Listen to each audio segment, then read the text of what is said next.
Сәлем баршаларға, бүгін сіздермен бірге мантының рецептісімен бөлісетін боламын.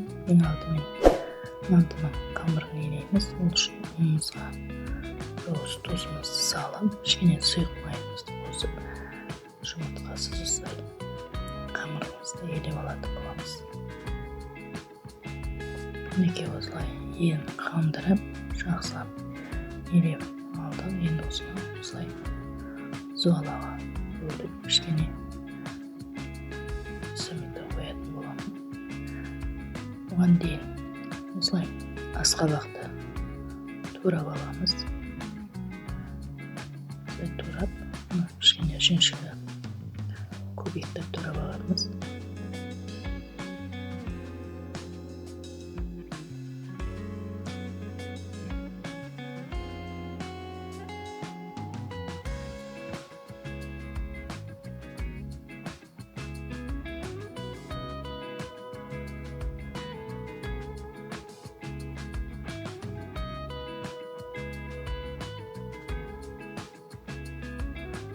Неге осылай асабақты кубиктеп турап алды. Енді етімізді осылай бұнда кубиктеп турап аламын.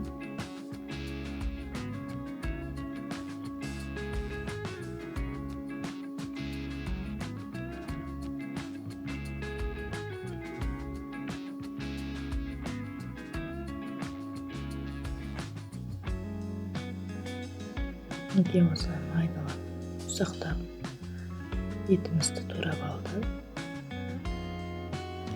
Енді жуамызды тураймыз. Жуамызды да дәл сондай ұсақтап турап алатын боламын.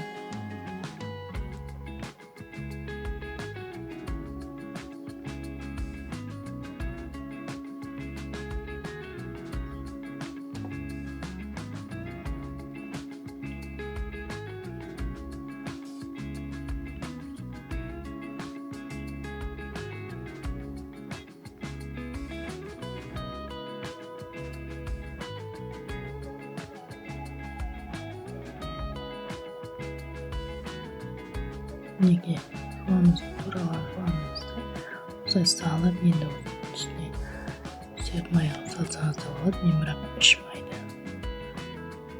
салатын боламын. Неге осылай үш майымызды ұсақтап турап алдық.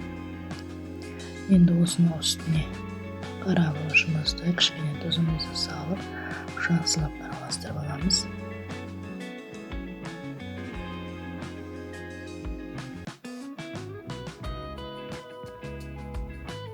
Енді осында кішкене су құйып, суды құйған себебім кішкене сочныйлау болып шықсын деп су құятын боламыз. Мінекей осылай жақсылап араластырып алдық.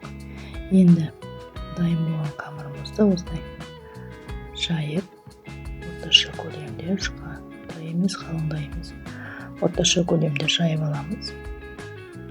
Жайылған қамырды осылай бөлшектерге бөліп кесіп аламыз.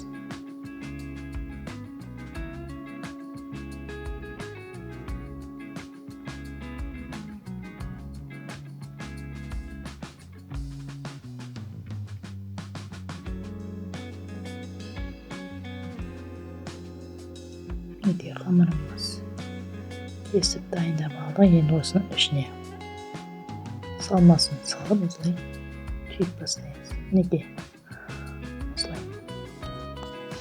мантыларымызды түйеміз. Енді мантылардың несін майлап, осылай дайын болған мантыларымызды мантылардың несіне орналастырамыз. Осылай